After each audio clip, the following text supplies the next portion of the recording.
धुले महानगर पालिका के ठेकेदार सफाई कर्मचारी न्यूनतम वेतन की मांग को लेकर आज से अनिश्चितकालीन हड़ताल पर चले गए हैं।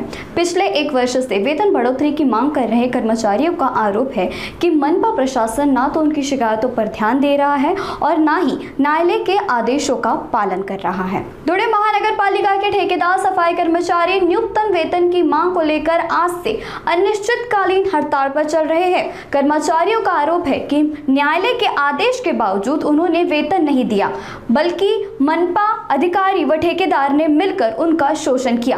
पिछले एक साल से लगातार निवेदन व प्रदर्शन के बावजूद केवल आश्वासन मिलते रहे, जिसके आक्रोशित कर्मचारियों ने मनपा कार्यालय के बाहर जोरदार नारेबाजी की। किमान वेतन सर्वात प्रथम मुद्दा आमचा किमान वेतनाचा आहे।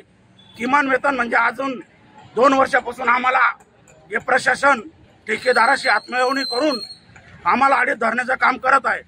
आम्ही धुळे शहराला आडे धरत नाही, परंतु धुळे शहराचे जे ठेकेदार आहेत, जे बाहेरचे असो का धुळ्यातले असो, आमच्या ठेकेदाराशी काय वर नाही, धुळेकरांची काय वर नाही, परंतु आम्ही जे कर्मचारी आहेत आमचं हे शोषण करत आहे धुळे महानगरपालिकाचे अधिकारी लोक।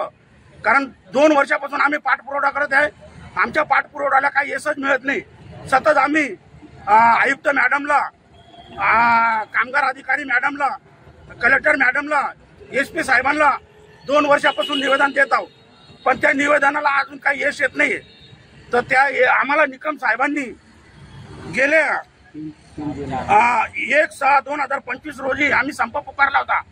त्या संपामध्ये आम्हाला अनुप भैयानी, धुळ्याचे स्थानिक आमदार अनुप भैया अग्रवाल यांनी धुळे शहराचा आराखडा बघितला। धुळे शहरामध्ये घाणीचं साम्राज्य पसरलंय 1 तारखेला, आणि बकरी सारखा सण असताना तुम्ही लोक संपावर बसू नका, धुळे शहरात गंदगी वाढील।